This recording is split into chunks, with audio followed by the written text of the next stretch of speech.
తెలుగు నేల రాజకీయాల్లో మొట్టమొదటిసారిగా ఒక రాజకీయ పార్టీకి సంబంధించిన నాయకుడు మరొక రాజకీయ పార్టీని క్షమాపణ కోరడం. నారా లోకేష్ ఏదైతే నిన్న గౌరవ ముఖ్యమంత్రి నారా చంద్రబాబు నాయుడు గారి మడకశిర పర్యటన సందర్భంగా అక్కడున్న పోలీస్ అధికారులు ముందస్తు అరెస్టుల పేరిట ఏదైతే సిపిఐ పార్టీ సిపిఎం పార్టీకి సంబంధించిన నాయకులు గృహ నిర్బంధన చేశారో ఆ గృహ నిర్బంధనపై ఏదైతే ఆ పార్టీకి సంబంధించిన నాయకులు ఏదైతే ఒక లేఖను రాశారో ఆ లేఖకి వెంటనే స్పందిస్తూ మమ్మల్ని క్షమించండి కామ్రేడ్, మేము చేసిన తప్పుకి క్షమాపణ కోరుతున్నాం. కూటమి ప్రభుత్వానికి లేని ఆలోచన ఇది.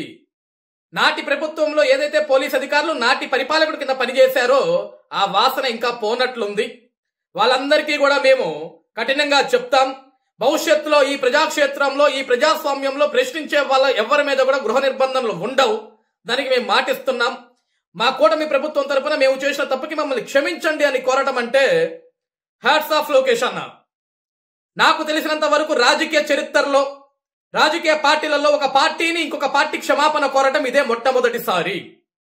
ఇది రాజకీయం అంటే ఒక రాజకీయ నాయకుడికి ఉండాల్సిన లక్షణం ఇది. ఒకప్పుడు ఇదే ఆంధ్రప్రదేశ్ రాష్ట్రంలో ఏదైతే వైసీపీ పార్టీ ఉందో ఆ పార్టీకి సంబంధించిన వ్యక్తులు ఇదే వ్యక్తి నారా లోకేష్ గారి గురించి అనేక అవమానాలు చేశారు, అనేక హేళనలు చేశారు, అనేక ఇబ్బందులు పెట్టారు.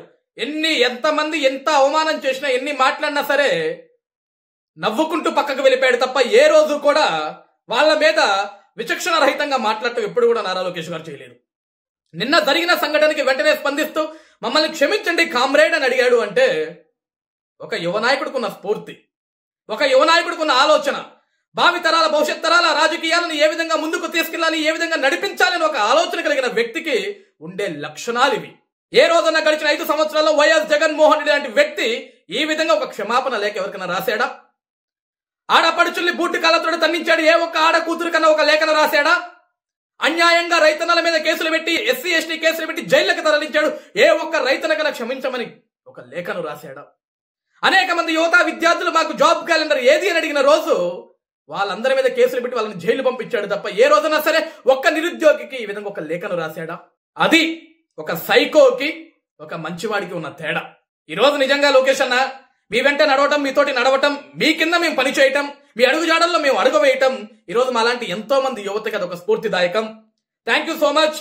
ఏదైతే మీ మీద మేము ఒక నమ్మకాన్ని పెట్టుకున్నామో ఆ నమ్మకాన్ని ఇంకా మాలో పెంచి ఈరోజు ఆంధ్రప్రదేశ్ రాష్ట్రంలో నారా లోకేష్ అంటే రాజకీయ నాయకుడు మాత్రమే కాదు, ఒక మంచి మనసున్న వ్యక్తిగా, ఒక ఆంధ్రప్రదేశ్ రాష్ట్రమే కాదు ప్రపంచం మొత్తం కూడా మెచ్చుకునే వ్యక్తిగా నువ్వు మారుతున్నావు. Thank you so much. మీ కింద పనిచేసే అవకాశం ఇచ్చినందుకు.